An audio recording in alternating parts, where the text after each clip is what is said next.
Salom qiziquvchilar. Bugun sizlar bilan mana bu rasmda turgan odam haqida gaplashamiz.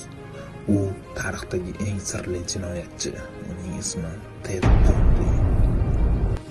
Ted Bundy amerikalik manyak. 30 tadan ortiq ayollarni shafqatsizlarcha o'ldirgan. Lekin uning asl qurbonlar soni hanuz noma'lum.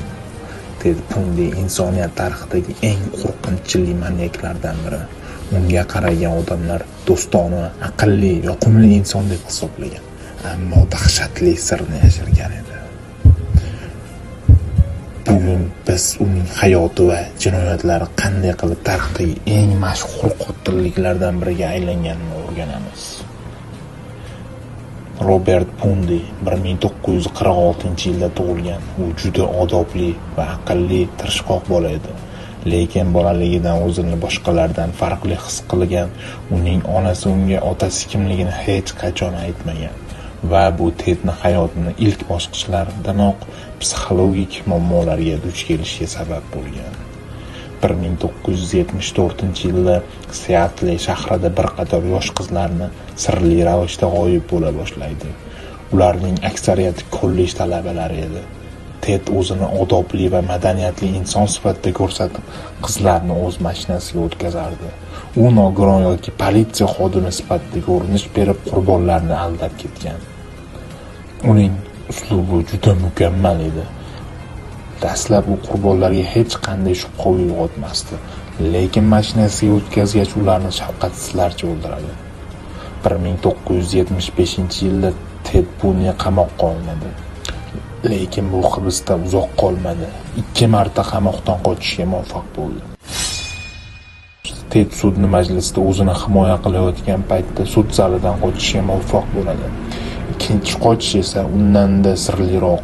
U hibsxonadan chiqish uchun ventilyatsiya tizimidan foydalangan.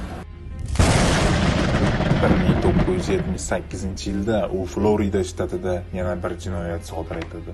Lekin bu safar politsiya unga yetib oladi. Bu safar Ted Bundy qocha olmadi. Unga 30 dan ortiq qotillik bo'yicha ayblov qo'yildi. Sud jarayoni davomida u o'zining aybsizligini isbotlashga harakat qildi, lekin barcha dalillar unga qarshi edi. Ted Bundy 1989-yil 24-yanvar kuni elektr stulda qatl etildi. U oxirgi so'zlarida quyidagilarni aytdi: "Meni kechiring, men uchun ibodat qiling" degan so'zlarni aytdi. Uning o'limini millionlab insonlar uchun nafaqat bir qotilning yo'q qilinishi, balki inson ruhiyatining eng qorong'u jihatlaridan yakuni edi. Ted Bundy qanday qilib 200lamachi manyaklarga aylangan? Psixologlar uning shaxsiyati haqida quyidagi fikrlarni bildirishdi. U psixopat bo'lib qolgan. Hamdardlik tuyg'usi yo'q, faqat o'z istaklari bilan yashagan. U o'ziga haddan tashqari ishongan. Shuning uchun ham qanchalik xavfli bo'lishiga qaramay, tinmay jinoyat sodir etgan. Uning aytishicha, u jinoyat qilishni to'xtata olmasdi. Bu unga zavq bag'ishlardi. Ted Bundy bu oddiy odam emas edi. U shafqatsiz manyak edi. Unga o'xshaganlar hali ham dunyoda bor. Shunday ekan, har doim ehtiyot bo'ling. Har doim atrofingizdagi odamlarga e'tibor bering. Haqiqiy jinoyatlar haqida videolar uchun kanalimizga obuna bo'ling va kommentariya qoldiring. Sizning fikringiz biz uchun qiziq.